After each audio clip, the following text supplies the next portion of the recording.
Assalamualaikum warahmatullahi wabarakatuh.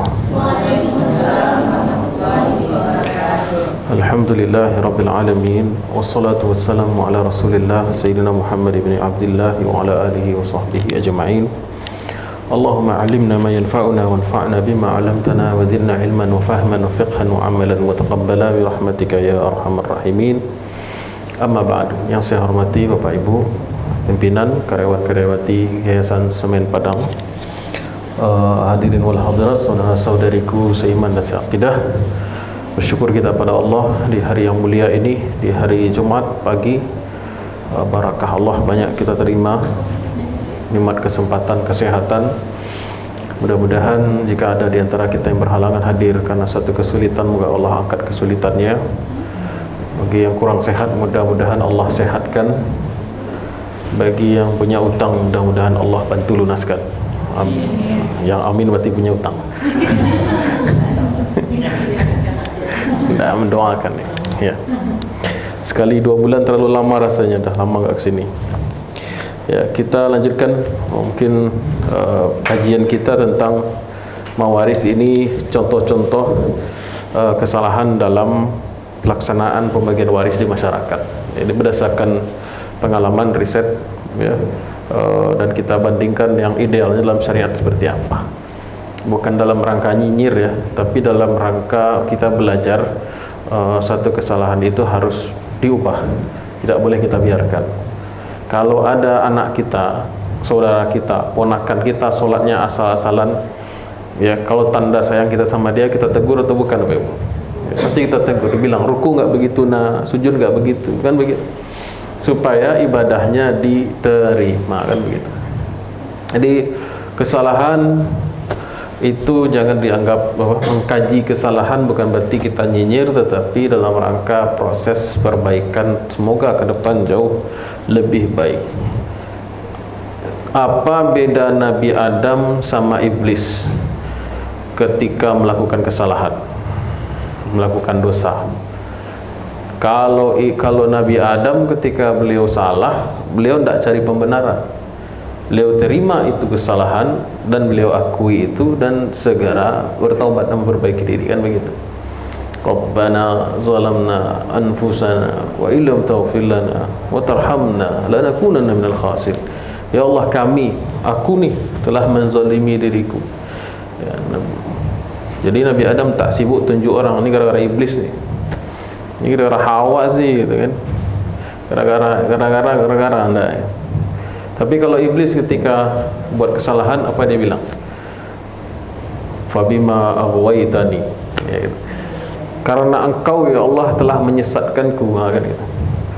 Ya, jadi iblis ini kesalahannya dia bikin salah satu, tetapi dia menyombongkan diri atas kesalahan itu. Nah, kita sebagai muslim, siapa yang tidak luput dari kesalahan, tapi kesalahan itu bukan untuk dijadikan bahan ejekan atau untuk cari pembenaran, tapi kesalahan-kesalahan apapun dalam hidup jadi pembelajaran. Baik, dalam masalah waris apalagi banyak sekali kita temukan kesalahan-kesalahan di masyarakat ya, bagaimana pembagian waris itu tidak dilakukan dengan semestinya sesuai dengan syariat Islam. Ya, ada 10 ya, tidak banyak-banyak, 10 aja. Jam berapa kita? 9 ya. Baik, 10 mudah-mudahan. Jam 9 berarti 45 menit. 45 menit bagi 10 berarti satu masalah berapa? 4,5 menit. Tolong diingatkan ya. Ustaz, sampai setengah menit tak. Baik. Yang pertama ya, itu. Kesalahan yang pertama, pembagian waris itu tidak dibagi waris karena menunggu pasangan meninggal dunia dulu. Nah, ini paling banyak nih, ya. Suami istri meninggal si suami, si istri masih hidup, itu tidak dibagi waris tuh, karena istrinya megang semua harta suaminya itu. Ini sejak kapan pembagian waris itu berdasarkan pasangan? Hukum ibadah muamalah itu bukan ya, ada yang itu adalah beban per individu, kewajiban per individu, hitungannya adalah per individu. Ya, ibu sholat zuhur nanti ya, Ibu yang si A, ibu A sholat zuhur, ibu B sholat zuhur. Bisa enggak ibu B? Ibu A mau sholat zuhur enggak? Saya nitip aja sama ibu sholat saya. Enggak bisa. Kewajiban agama itu kewajiban individu. Nah begitu juga kalau ada orang meninggal dunia, si fulan, si suami ini meninggal dunia, tidak ada urusannya dengan istrinya. Maksudnya adalah dia dibagi waris per individunya dia. Suami kan punya harta, ya. Nah di situ ada hak waris istri ada. Ya kalau dia punya keturunan, anak yang hidup berarti ada keturunan hak waris buat anak-anaknya. Dia punya orang tua berarti dapat juga orang tuanya. Jadi bukan menunggu salah satu meninggal dulu. Ya, jadi orang tua nih meninggal si ibu misalnya, si bapak nantilah bapak kan masih hidup kan begitu. Kata bapak kawin lagi, kan ini yang paling repot. Akhirnya dibawalah harta ibu ke rumah baru, ke rumah ibu yang baru kan begitu. Ya tapi yang sering sekali itu biasanya adalah jika meninggal suami, si istri tidak mau membagi waris si ibu ini. Anak juga segan menegur, bu bagi waris bapak bu, kurang ajar kalian, ibu masih ada kalian nanya waris, nah kan gitu. Padahal bagian ibu itu dari harta si bapak, di luar harta bersama itu hanya 1/8. Ya, kalau ada harta bersama bagi 2 dulu, bagi 50-50, barulah kemudian yang 50 harta bapak itu yang dijadikan bagi atau dibagi waris. Ya si anak di situ 7/8 dari 50 tadi itu. Ya jangan jadi ibu yang jahat. Ya, jangan jadi orang tua yang jahat. Berdalil bahwasanya ibu masih hidup, bapak kalian memang sudah meninggal, ibu masih hidup, ibu yang menguasai semuanya.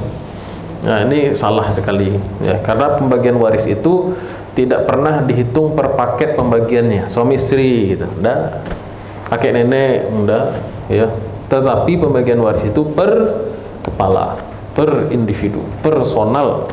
Yang jika ada yang meninggal berarti ada pembagian warisnya. Setiap ada orang yang meninggal berarti itu ada bagian warisnya sendiri. Setiap ada individu yang wafat itu punya ketentuan bagi waris yang sendiri, walaupun dia kembar, beridentik 99,9% mirip gitu misalnya ya. Maka ketika salah satunya meninggal tidak harus menunggu kembar ini lagi dulu meninggal, tidak. Karena si kembar ini dia punya istri, yang si kembar ini punya istri yang lain kan begitu. Beda istri, keluarga mereka berbeda. Ya, walaupun orang tuanya sama kan gitu ya. Nah, jadi tak ada ceritanya menunggu pasangan yang lain belum meninggal baru dibagi waris. Ini hampir semua kasus yang pernah saya bantu itu begitu kejadiannya. Jadi nunggu ibu meninggal dulu. Makanya jamaah itu pertanyaannya begini, Ustadz, orang tua kami meninggal, bagaimana cara bagi warisnya? Pertanyaan dah salah. Orang tua kami meninggal dunia, bagaimana cara? Orang tua yang mana?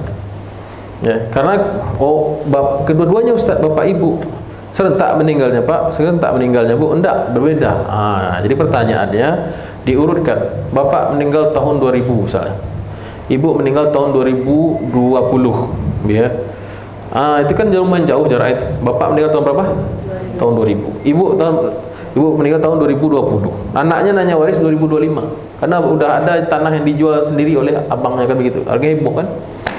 Ya, udah mulai dijual-jual aset orang tua. Baru mereka bertanya.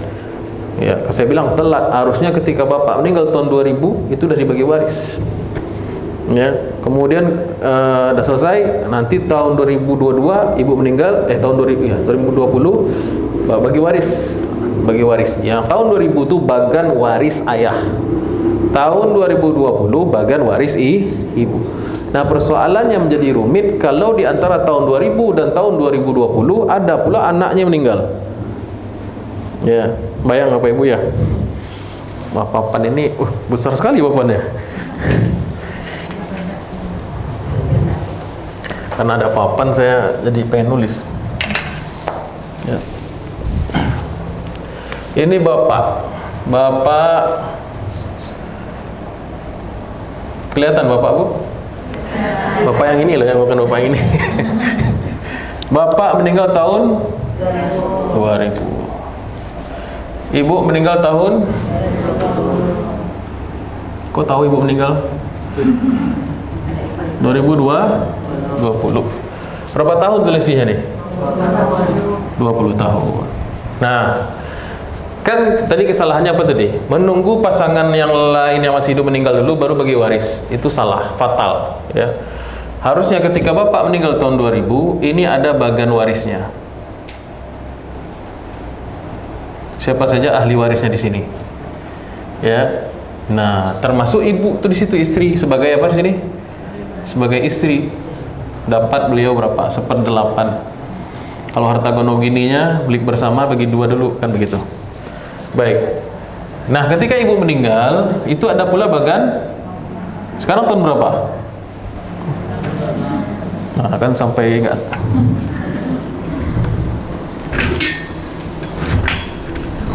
Nah, gitu. Ini bagan waris ibu. Di sini ada nggak suami? Mana tahu dari mana ibu? Suami yang mana? Nah, kan? Nah, ada beda nih. Ternyata ibu ini tahun 2021 move on dia. Tahun 2001 maksudnya. Tahun 2001 dia move on. Hah? Oh iya, ibu canggih nih. 2001 nikah dia. Dan tinggal tahun 2020, 11 tahun berumah tangga. Ada apa nggak warisnya? Dapat kalau pernikahannya sampai dia meninggal, kan begitu. Ya, sama ada suami itu, tapi suami yang kedua, kan begitu. Suami yang ini enggak ada lagi. Tuh ada lagi mungkin anak gitu kan. Nah, persoalannya makin rumit di sini menikah tadi kan. Nikah si ibu. Ya. Nikah move on. Ya. Suami itu deh ibu ada warisan bapak. Nikah ada warisan. Hah? Suami yang kedua itu karena ada warisan istri itu. Bagus sekali, itu analisa yang berpengalaman tuh. Iya itu. Suami kedua.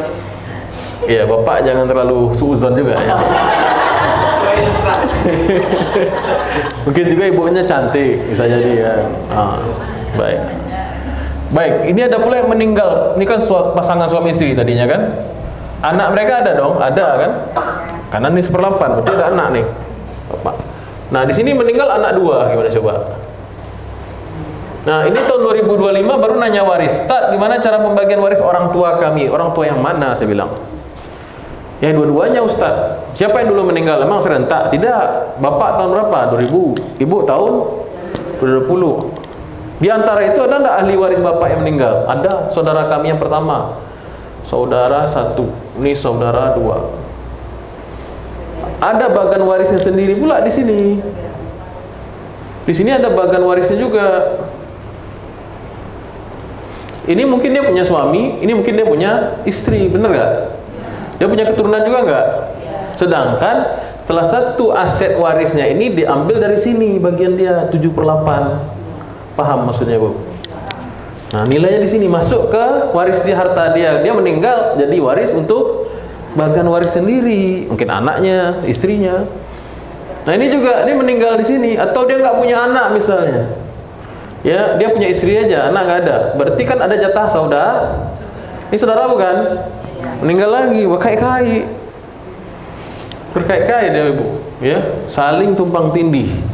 Saya pernah ngurus waris, itu yang bapaknya itu kakek itu meninggal tahun 85. Ya, dibagi waris tahun 2025. Berapa tahun? Sudah 5 di sini yang meninggal di sini, di antara ini 5 orang. Nah, 5 bagan yang harus saya kerjakan tuh. Ya. Nah, jadi yang bikin apa? Karena ini dalilnya kenapa juga terjadi hal demikian? Karena menunggu.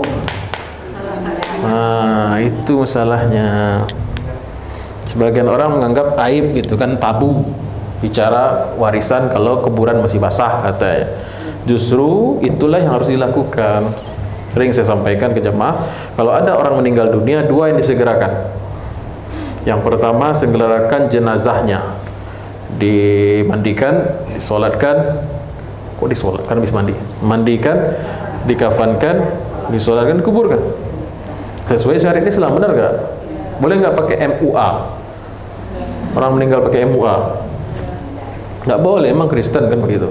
Harus dengan kafan, kain kafan, harus dengan syariat Islam. Begitu juga harta yang dia tinggalkan juga harus segera harta yang dia tinggalkan, mayit tinggalkan, bukan harta mayit. Nah, ini kadang-kadang Kenapa orang menunda waris? Karena masih ada anggapan ini harta si padahal bukan harta si mayit. Mayit tidak lagi punya hak memiliki benda dalam Islam. Orang boleh punya harta kalau dia masih ada ruhnya, jasad dan ruh masih bertemu, orang hidup. Kalau orang sudah meninggal, ruh dan jasad pisah, dia kehilangan hak memiliki benda. Nah, hartanya tadi itu punya siapa sekarang? Punya pemilik baru yang disebut dengan ahli waris. Jadi kalau kita menunda waris itu sama aja menunda hak orang lain. Yang itu bukan orang lain jauh, saudara sendiri, anak sendiri. Ya, apalagi kalau ada ahli waris yang miskin. Jatuh miskin dia misalnya, tak mampu membayar SPP anaknya, tak mampu bayar UKT mahasiswa, anaknya mahasiswa, tak mampu beli beras, tak mampu beli susu. Maka itu jadi fakir dia, miskin dia. Siapa yang menghalangi makannya? Orang yang menunda bagian warisnya. Jadi tidak melulu menghardi anak yatim atau tidak memberi makan orang miskin itu tidak melulu dengan tidak mau bersedekah atau tidak mau berzakat. Dengan menahan pembagian waris itu sudah termasuk bisa menghardi anak yatim atau menzalimi orang-orang miskin. Baik. Itu yang berapa? Udah lebih kayaknya nih. Kayak dihitung nih. Gimana counternya? Tolong dihitung. Kita 10 targetnya. Yang kedua,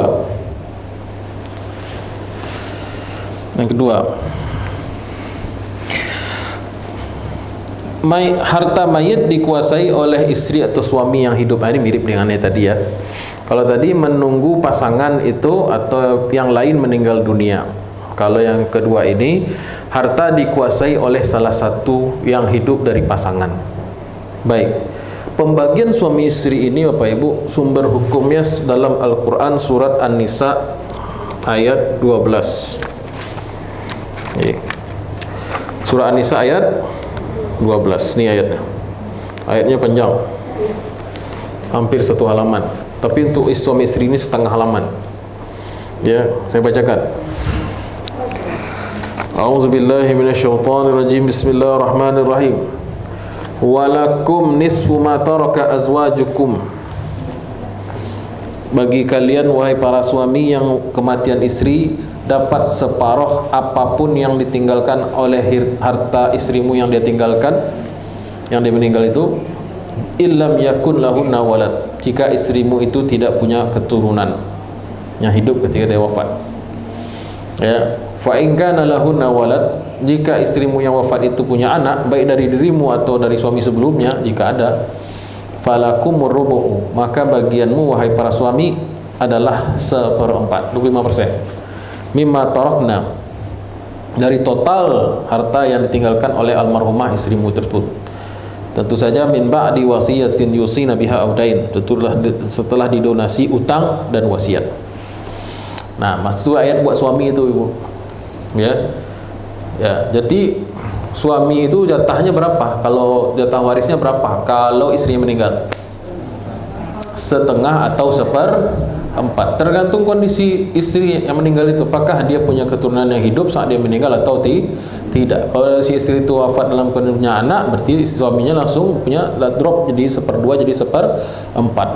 Kalau istrinya tidak punya keturunan ketika dia meninggal, maka si suami dapat 1/2, 50%.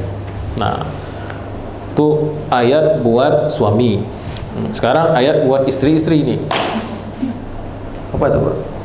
Walahunna ar-rubu'u mimma taraktum, dan bagi mereka kaum istri yang kematian suami mendapatkan 1/4 dari total harta yang ditinggalkan si suami. Illam yakun lakum walad, jika kamu wahai para suami tidak punya anak yang hidup ketika kamu meninggal. Ya. Jadi istri itu, kalau si suami yang meninggal tidak punya anak keturunan yang hidup waktu dia meninggal, si istri itu dapat 1/4. Fa in kana lakum walad, jika kamu punya anak yang kamu tinggalkan ketika kamu wafat, falahunna sumunu mimma taraktum, maka istrimu dapat 1/8 dari total harta yang kamu tinggalkan. Tentu saja setelah hutang dan wasiat ditunaikan. Baik. Berarti jatah suami istri itu ada enggak warisnya Pak Ibu? Ada enggak jatah waris suami istri? Ada. Pertanyaannya, berapa jatahnya? Tergantung apakah si Suami itu berpeluang setengah atau seperempat, istri itu seperempat atau seperdelapan. Berarti suami istri itu bisa menguasai tidak semua harta 100%? Tidak akan mungkin. Ya, tidak mungkin ada istri atau suami yang meninggal pasangannya dia bisa merajai, menguasai, melahap semua harta itu. Tidak mungkin, mustahil. Ya, tidak ada. Karena suami istri itu statusnya Bapak Ibu dalam ilmu mawaris, dia memang ahli waris pasti, internal, ahli waris pokok, inti dia pasti dapat, tetapi dia mustahil mendapatkan semuanya. Ya, dia hanya mendapatkan angka yang sudah rigid, yaitu seperempat, seperdua atau seperdelapan. Nah, untuk gonong ini nanti kita bahas. Ya, baik. Tapi kenyataan di masyarakat kadang-kadang, ya, suami itu kadang-kadang kan punya orang tua yang masih hidup, benar gak? Nah, saya gambar lagi. Saya tulis biar ini spidolnya bagus ini, jelas. Ini suami, kelihatan Bu suaminya Bu? Suami punya ayah, punya ibu suami. Berarti sama istri ini mertua ya? Iya. Ini si istri, wife. Ya. Si istri punya ibu ayah juga kan? Iya. Ini kejadian asli loh. Kejadian beneran ini. Mereka menikah baru 1 tahun. Masih bulan madu lah ya. Ya, belum punya anak. Nih, nggak ada keturunan, belum punya anak. Si suami punya rumah. Rumah ini dulu dibeliin ibunya. Ya. Terus si suami juga punya mobil. Mobil dibeliin bapaknya. Ya. Hah? Jangan iri, Pak. Ya, dia orang lumayan berduit lah gitu ya. Kemudian dia bekerja gitu kan, dia punya gaji, punya kerja lah sebagai PNS atau apa gitu, saya nggak tahu persis. Nikah, gitu kan? Baru setahun nikah kecelakaan tunggal, ya, meninggal, ya, innalillahi wa inna ilaihi raji'un. Pertanyaan saya, berapakah hak waris istri? Ya, kalau dari rumah itu kan hasil mereka, jadi tidak dibagi ya. Gimana Bu? Gimana? Kalau secara aturan agama partanya kan memang ada harusnya. Tapi karena itu punyanya mobil dan rumahnya itu diangkat dari ibu dan ayahnya, artinya itu dikeluarin dari yang akan dibagi. Di luar itu yang baru yang dibagi. Itu belum sih. Jadi yang dibagi waris itu apa sebenarnya sih? Bukan harta bujang, harta gadis, enggak. Ada hubungannya siapa yang bekerja, siapa yang nganggur, siapa yang rumah tangga, siapa ibu rumah tangga, siapa yang bapak rumah tangga, enggak ada. Yang dibagi waris itu milik, harta milik seseorang, enggak peduli dari mana saja, selama itu halal, ya, enggak peduli. Oh ini rumah bujang nih, rumah bujang.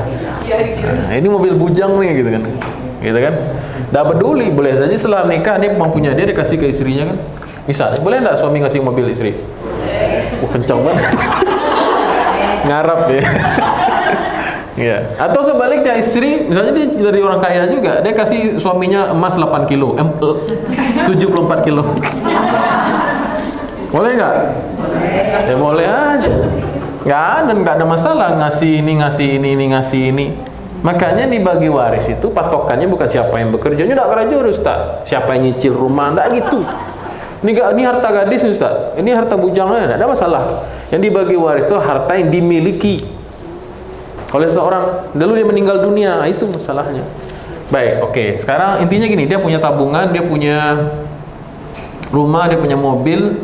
Sekarang berapa jatah istrinya?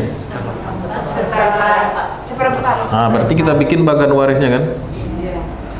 Nah, berarti istri belum punya keturunan dia. Si suami juga nggak pernah nikah sebelumnya, yang punya anak nggak ada. Memang ini pertama kali mereka menikah. Istri di sini dari harta yang dimiliki suami alhamdulillah, saya ngetes doang. 1/4. Sisanya berapa? 3/4. Kepada siapa 3/4 itu? Karena dia tidak punya keturunan yang hidup, berarti diserap lagi ke atas ayah dan Ibunya berarti mertuanya si istri. Berarti ini orang tua ya. Orang tuanya gitu kan. Orang tua mayit kan ya. Istri mayit, orang tua mayit. Yang mana di sini orang tuanya lengkap, ada ayah dan ada ibu. Berapa bagian ayah kalau sama ibu? Yang bagian sisa 2/3, 1/3. Ayah itu 2 kali bagian ibu. Jadi kalau misalnya di total nih kekayaannya 4M misalnya ya, berarti si istri dapatnya 1M, si orang tua dapatnya berapa? Ayahnya dapat berapa? 2M, ibunya 1. Enak ya nyebut 1M tuh. Ya. Nah, tapi kenyataannya apa yang terjadi ibu-ibu? Si istri ini nggak mau bagi waris. Awalnya iya ma, nih chatting WA nih. Ini WA-an ya. Nanti kita bagi waris ya, iya ma, oke ma. Dan itu lama-lama ditanya-tanya terus, akhirnya diblok WA mertua ya. Serius kejadian. Ya.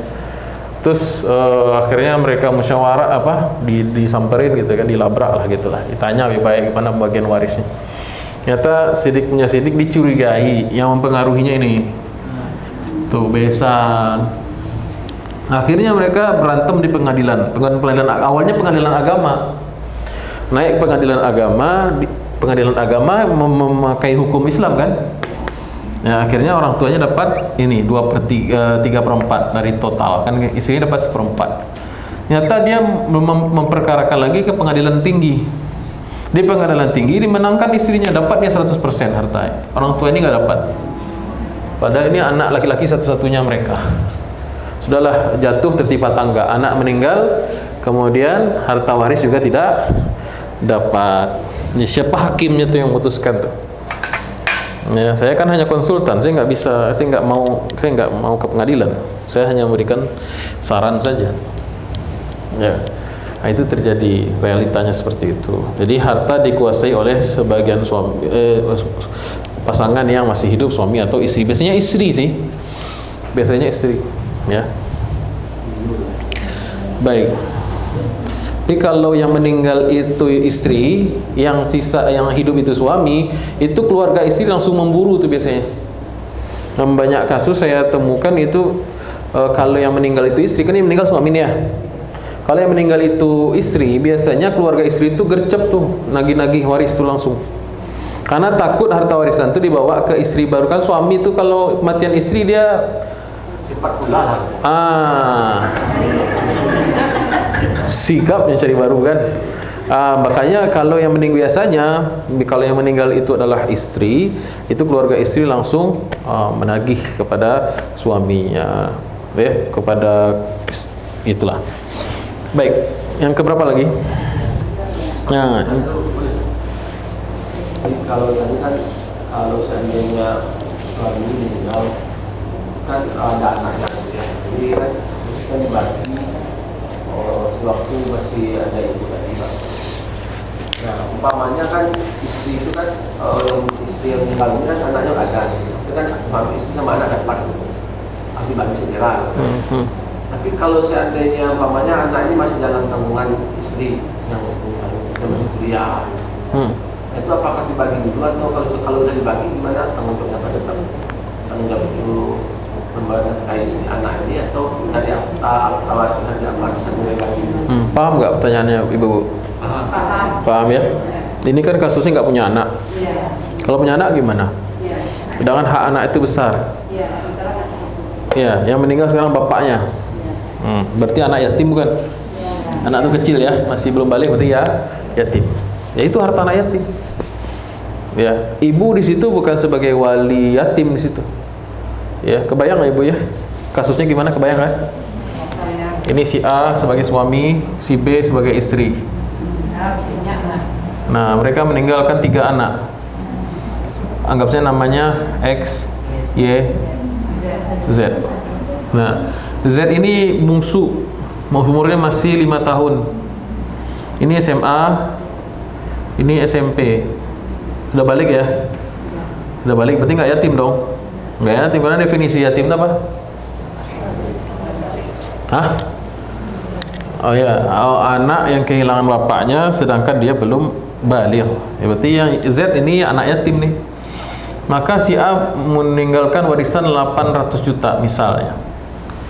Berapakah jatah istrinya? 1/8, berarti 100 juta. 700 juta buat siapa? Sisa kan? Ya buat 3 anaknya ini. Ada orang tua dari si suami lagi. Oh, kalau ada orang tua bisa dapat. Kalau ada ayah ibunya ada, ayahnya ada, ibunya ada dapat, tapi anggapnya nggak ada. Anggap orang tua nggak ada. Ya. Ya kalau ada orang tuanya berarti 1/6. Ya simpel aja dulu kan kita mau fokusnya di sini. Iya. Ibu mau kembangkan jadi oh, buyutnya ada Ustaz, kan? Saudara. Nggak sah ya. Nah, istrinya ada 3 Ustaz. Jangan. Kita fokus ini dulu. Ya, berarti yang 700 juta itu harta si anak kan? Nah, sekarang pertanyaannya, ini yatim ini satu nih ya. Yatim. Gitu kan pertanyaannya, Pak? Ya. Ini yatim ya. Nah, yatim ini kalau dia meninggal dalam Islam dia harus punya wali. Ada wali yatim itu ada 2, ada wali hadanah, ada wali hartanya. Ada 2 wali, Ibu. Ya, wali murid gak ada, ya. Wali hartanya yaitu yang memegang amanah hartanya. Itu tuh adalah keluarga baku, keluarga ayah. Ya. Dan wali harta ini sekaligus juga menanggung nafkah. Paham maksudnya, Bu? Keluarga ayah bako. Ya, misalnya dia punya abang nih, si Ani dia punya saudara, atau dia masih punya ayah gitu, punya kakek lah itu kan. Ya. Jadi urutan walinya itu adalah pertama dalam mazhab Syafi'i, wali daripada anak yatim itu adalah orang yang diwasiatkan oleh ayah.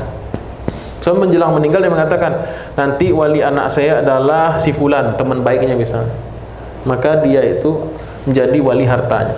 Kalau tidak dia pernah berwasiat, maka otomatis ke keluarga laki-laki ini, yaitu kakeknya atau ayah dari si mayit ini, atau saudaranya laki-laki. Mereka lah, atau keluarga baku lah gampangnya di Minang, yang menanggung nafkah sekaligus dia yang memegang amanat hartanya, karena dia wali harta. Ibu sebagai apa? Ibu tuh wali hadanah, yang memelihara anak itu, nah ibunya kan. Tapi sebenarnya kebutuhannya dibayarkan oleh baku itu yang beri nafkah sebenarnya sampai anak ini balik umur 15 tahun maksimal. Nah, tapi itu tidak terjadi. Kalau lah meninggal, Pak, tidak ada hubungan sama baku nih. Nah, baku yang tidak bertanggung jawab sebenarnya ya. Padahal anak ini menanggung nasab bapaknya kan? Ya kan? Anak ini menanggung nasab bapaknya kan keluarganya ini, nasabnya menanggung nafkahnya. Ya. Sehingga si ibu ini petang pentinglah cari uang.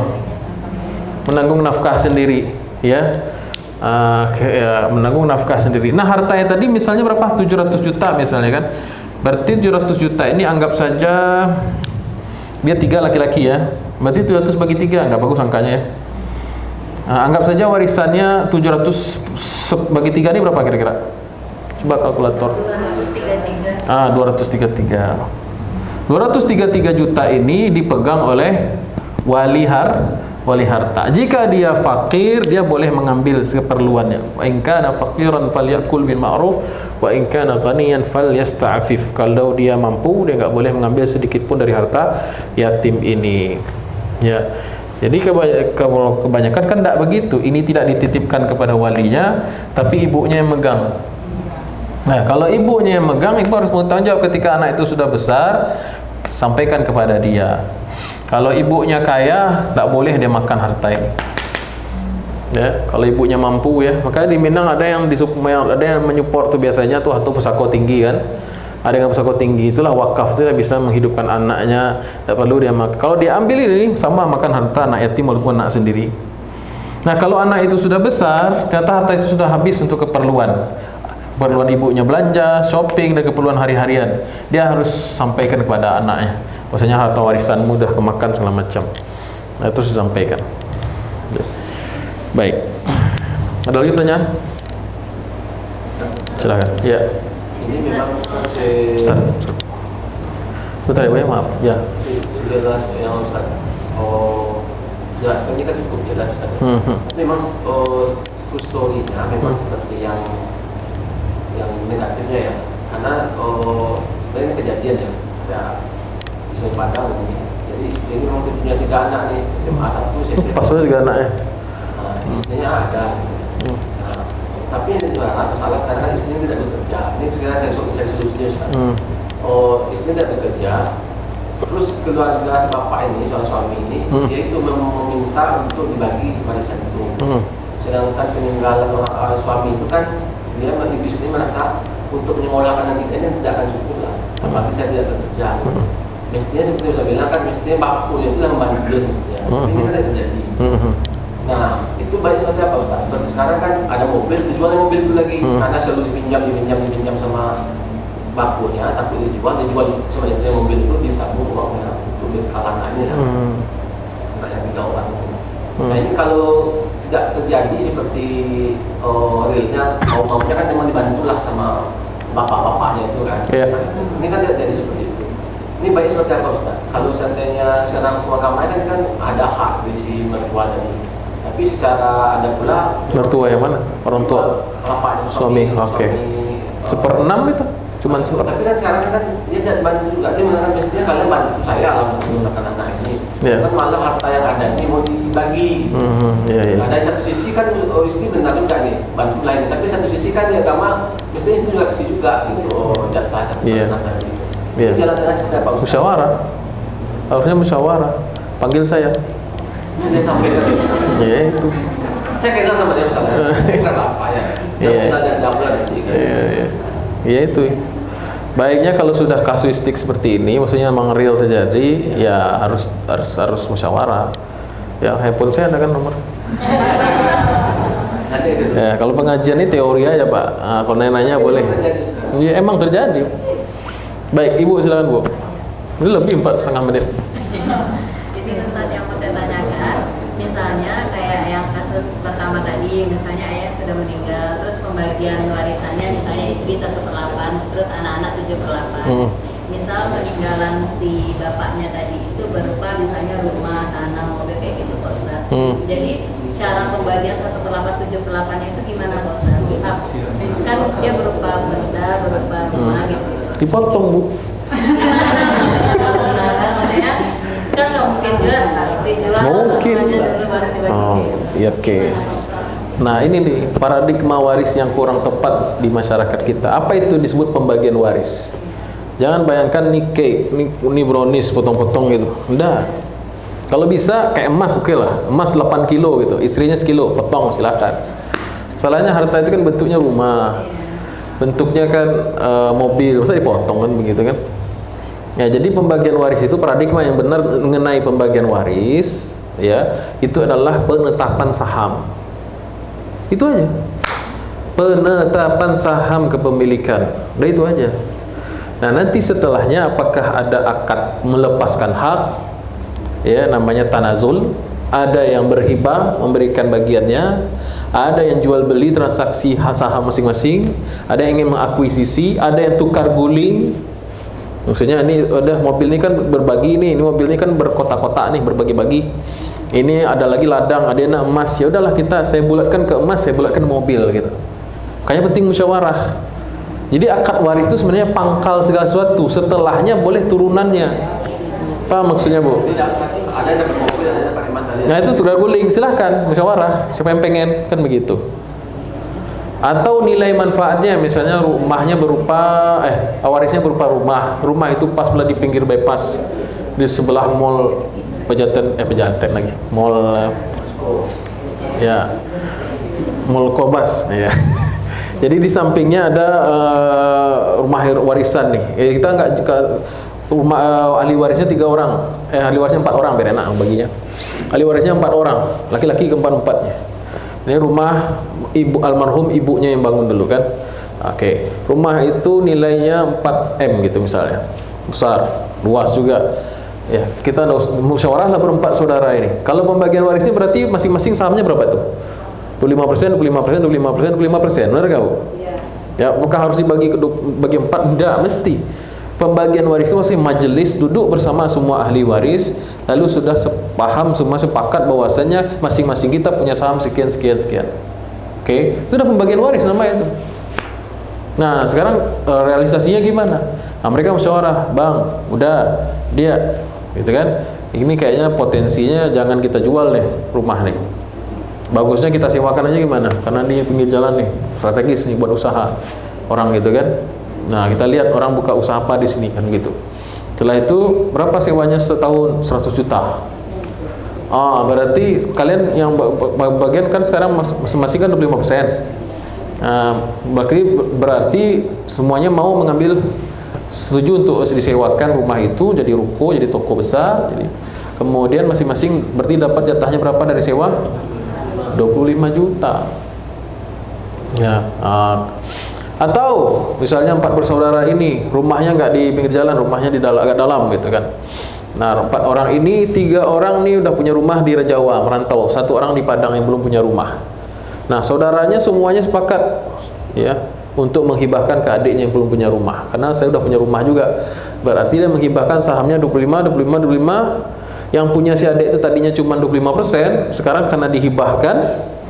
Nah, setelah diketahui dan disepakati bagi warisnya seperti ini, maka sekarang dia punya saham 100%. 25% akad waris, 75% akad hibah. Ya, apalagi contohnya sewa misalnya bisa juga ya. Jadi kalau misalnya setiap orang itu mempertahankan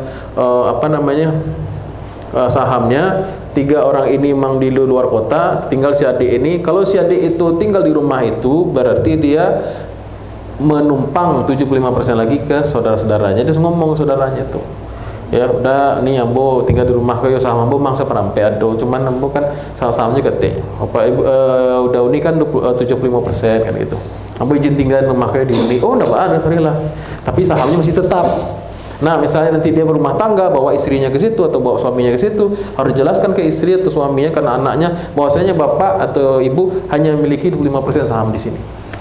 Jangan sampai nanti karena rumah itu udah lama dilihat, maksudnya karena sudah dirantau beranak pinak juga. Ini kejadian juga ibu-ibu. Akhirnya si anak-anak ini merasa masih itu rumah bapaknya. Kejadian tuh. Beneran. Ada keluarga besar itu, saya ngurusin waris harta dari buyut. Tanah hebohnya itu karena tanah itu dijual. Akhirnya baru tuh, kenapa dijual sih? Ini kan tanah buyut kita, buyut. Makanya dicari lagi tuh nasabnya semua tuh. Ya, jadi kalau generasi kedua mungkin masih simpel, generasi ketiga makin rumit jadinya. Baik, itu ya Bu ya. Jadi pembagian waris itu jangan takut sebenarnya pembagian waris itu. Bukan berarti kita motong-motong kue, tetapi adalah pembagian waris itu sebenarnya paradigma yang benar adalah penetapan hak atau saham kepemilikan. Setelah itu baru kaji menurun ibaratnya. Mau jual beli, mau tukar guling, mau pinjam meminjam, mau sewa bagi hasil usaha, terserah. Nah, jadi titik kritis atau poin utamanya lah selesaikan warisnya dulu, akad warisnya. Baik, yang ke berapa lagi? Ketiga, ketiga. Itu harta gonogini. Sebenarnya gonogini ini apa sih, Bu? Harta yang nggak begono dan nggak begini, gitu kan. Akhirnya gonogini. Gonogini ini istilah mungkin diambil dari budaya Barat kali ya. Kalau di Barat itu setahu saya, kalau ada perempuan laki-laki menikah, itu bukan hanya dua pribadi yang menyatu ya, tetapi juga harta mereka menyatu, dan kalau meninggal salah satu langsung bagi dua semua harta yang mereka miliki. Nah, ini terinspirasi dari Barat. Dalam Islam tidak. Nah, ayat yang kita baca tadi itu menunjukkan bahwasanya kalau Allah menjelaskan secara terpisah, ini jatah waris untuk suami yang kematian istri, ini jatah istri yang kematian suami dari harta yang dia tinggalkan. Berarti ada enggak kepemilikan suami dan istri? Halo? Berarti ada enggak kepemilikan suami dan kepemilikan harta bagi istri? Ada enggak? Ada. Bahkan dalam Islam terpisah. Nah, harta suami, harta istri. Pun kalau ada yang bersama itu disepakati, bukan auto ketika ijab kabul qabil itu nikah, saya terima nikahnya, bukan auto langsung menyatu harta mereka, enggak. Ya, jadi tetap dalam Islam itu harta istri, harta suami. Cuma dibingkai dalam kasih sayang, dalam pengertian. Misalnya istri suka ngasih hadiah ke suami suka ngasih hadiah ke istri, kan begitu. Kadang maharnya dipakai untuk modal usaha, seperti itu. Ada kerjasama, dan ada harta yang dibangun bersama, tidak dinafikan itu. Ada rumah yang misalnya sama-sama diusahakan bangun rumah dari awal, ya usaha yang sama-sama didirikan, misalnya perusahaan. Dan kalau harta itu memang disepakati milik bersama sejak awal, itulah baru dikatakan harta gono gini. Ya, disepakati, kemudian memang 50-50. Kalau dalam Islam itu harta yang dimiliki bersama, atau al-mushtarakah, harta yang dimiliki secara bersama-sama. Jadi tidak betul kalau ada suami istri menikah hartanya otomatis menjadi milik berdua. Tidak ada itu. Ya. Jadi kalau bisa jadi si suami kaya raya, suami kaya, dia bekerja, kemudian istrinya dari keluarga sederhana, tidak punya apa-apa, tapi si suami royal, ngasih si belikan emas. Berarti emas itu punya siapa sekarang? Oh, capek. Ya, berarti emas itu punya istri, atau sebaliknya, istri waktu gadis dibelikan mobil sama bapaknya, dibelikan emas sama ibunya, dia belikan rumah. Tapi waktu menikah, istrinya ini juga suka ngasih hadiah ke suaminya. Lah, mobil buat abang aja lah. Berarti terjadi akad hibah. Berarti mobil itu punya siapa sekarang? Nah, jadi bukan tadi sudah saya singgung tuh. Harta suami istri itu adalah yang dibagi, itulah memang harta yang dia miliki. Terlepas dari siapa yang bekerja, siapa yang tidak bekerja, bukan itu variabelnya. Atau siapa yang ini harta gadis, tabujang dan segala macam. Ya. Jadi persoalan di masyarakat saya lihat Bapak Ibu ya, itu kadang antara pemisah itu tidak jelas. Batas-batasan mana harta istri, mana harta suami, mana harta bersama itu tidak jelas. Problemnya saya dapati ketika bagi waris. Mana harta bapak? Oh, tidak jaleh Ustaz. Mana harta ibu? Oh, tidak tahu. Ini kenapa? Karena itu tidak jelas tadi itu Pak Ibu. Nah, harusnya sebagai seorang ayah atau sebagai seorang ibu, kita sudah menyampaikan kepada anak, menulis wasiat, ini harta bapak, ini harta ibu, ini harta bersama. Ya, supaya memudahkan nanti pembagian warisnya. Ya, jangan jadi harta itu seperti ambigu. Ya, apalagi seperti ini. Kadang seorang ayah membangun rumah, dia bahasanya ini diparuntuan untuk ibu, diparuntuan untuk anak padusi, diparuntuan untuk janu. Diparuntuan ini maksudnya apa ini? Hibah bukan, serah terima tidak ada, juga wasiat juga tidak boleh. Ini apa namanya? Ya, atau harta itu kadang-kadang dimiliki sama siapa, yang punya aslinya siapa, yang beli siapa, suratnya siapa. Ya, ada kan orang beli mobil daripada dua-duanya atas nama dia, pajak progresif, udah nama istri aja, padahal itu punya dia. Nah, ketika meninggal si suami, istri mengklaim ini punya saya karena atas nama saya, padahal itu cuma nitip nama Pak Ibu. Itu kalau tidak jujur seperti itu, makan duit haram dia. Ya. Jadi PR ya, saya tuh selalu bilang ke jemaah yang konsultasi, ya ini pelajaran buat kita juga, kepada anak-anak, jelaskan pada saudara, kita harus punya wasiat masing-masing Pak Ibu. Wasiat ini bukan untuk orang yang mau mati aja ya. Wasiat ini bagusnya dibikin ketika kita sehat dan diupdate terus setiap tahun, kan begitu. Mana saja harta kekayaan kita, agar nanti kalau kita wafat nggak nyusahin. Ya, menyusahkan saya, menyusahkan anak keturunan, ya, bagaimana bagi warisnya. Jadi akhirnya harta itu hanya bisa kita bagi secara asumsi. Diasumsikan ini harta bersama, enggak terlalu kuat gitu dalilnya. Jadi asumsikan ini hartanya ibu, diasumsikan ini hartanya si ayah, ya. Baik, jadi tidak ada namanya harta gonogini itu langsung ketika Islam itu tidak ada. Gonogini itu bisa terjadi karena apa Bu? Satu, memang disepakati itu harta bersama. Yang kedua, bagiannya 50-50. Nah, kalau memang seperti itu gimana? Misalnya suami itu kekayaannya tanah, banyak sawahnya, tanahnya. Kemudian kekayaannya mobil, saya 2, motor 3 misalnya. Tapi ada rumah yang sama-sama dibangun dulu masa susah awal-awal nikah. Ya, memang disepakati itu milik bersama. Si istri misalnya, ibu itu punya emas sekian kilo misalnya, tidak sampai 74, enggak. Istri punya emas, kemudian punya perhiasan, punya apa lagi contohnya? Punya perusahaan mungkin juga, gitu kan? Punya usaha lah, gitu, punya pabrik mungkin si ibu ini, gitu kan? Itu bukan harta suaminya. Cuman apa yang menyatukan mereka? Apa harta bersama mereka di sini? Rumah tadi itu. Nah, berarti kalau si suami meninggal, harta yang dibagi waris yang mana? Nah, tunggu dulu. Semua harta yang tadi itu, sawah, tanah, siapa lagi? Oh, kendaraan ya. Kemudian yang rumah ini bagi warisnya, tapi setelah nampak bedanya Bu ya. Nah, itu maksud saya. Nah, kalau istri yang meninggal, yang dibagi waris mana? Perusahaan tadi, pabrik tadi, sama emas ya. Sama rumah bagi nggak? Bagi, tapi bagian sih. Nah, itu kalau jelas enak. Baru kita bisa nerapkan ayat ini nih. Ayat buat suami, ayat buat istri. Kalau anda jelas gimana? Itu yang susah Bu. Ya, itu yang susah tuh. Saya selalu kesulitan tuh membagi harta waris suami istri yang tidak jelas hartanya itu. Ya, bahkan ada sebagian orang tua itu yang menyembunyikan harta dari anak-anak. Memang mungkin niatnya baik supaya anak ini tidak bergantung pada warisan. Ya, tapi itu baik ketika anak masih kecil. Ketika anak masih sekolah. Ya, dan kita punya wasiat, kita punya catatan. Tapi kalau anak itu sudah dewasa, apalagi kita sudah pensiun sebagai orang tua, ya, itu sangat tidak baik. Ya, sehingga harta orang tua itu tidak diketahui oleh anak-anaknya. Maka kalau harta itu tidak diketahui kan susah bagi warisnya. Ada pihak yang terzolimi dan ada pihak yang menzolimi. Ya. Apalagi kalau si bapaknya banyak utang, tidak dibayarkan utangnya, padahal warisnya banyak, tapi warisnya tidak direkap. Nah, jadi harta itu harus direkap ya Pak Ibu. Nah, saya harus catatan. Harta kita itu harus direkap. Artinya kita harus bikin list, harus direkap. Mana harta istri, mana harta suami. Tulis Bu, ya, ya. Kalau ibu mau banyak, ini ada tips dari saya ya. Ya, ada jemaah tuh yang Ustadz kami sudah bikin list. Terus saya bilang ke suami, ini buat saya aja lah bang ya, hibahkan ya bang ya. Oke, akhirnya semua rumah punya ibu tuh akhirnya sekarang. Makasih ibu tuh ke saya sekarang, makasih Ustadz. Ya, tadinya tuh harta tidak jelas, akhirnya diberikan ke ibu itu. Jadi dibikin list apa ibu harta. Dan ini masuk dalam wasiat. Bukan wasiat untuk anak, tapi wasiat itu adalah list harta kita apa saja. Mana harta itu kan terbagi 3 Pak Ibu. Ya.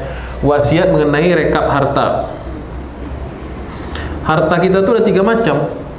Harta yang 100% kita miliki. Ya, ada harta yang bersama, milik bersama. Dan ada harta yang sepertinya milik kita tapi tidak, mungkin titipan, harta anak yatim, gadai orang, ya, atau harta yang atas nama kita padahal punya orang, ya kan? Nah, itu jadi persoalan tuh kalau pembagian waris tuh. Kalau 100% punya kita dan itu atas nama kita tuh enak, ya. Tapi kalau milik bersama, ini perlu ada catatan nih. Sama siapa? Kadang sama saudara, benar gak Bu? Kadang harta itu sama anak yang paling besar, ada juga. Kayak saya punya bapak saya tuh hobi punya tanah di mana-mana. Tapi ada beberapa tanah itu dibeli sama abang saya. Abang saya juga hobi beli tanah.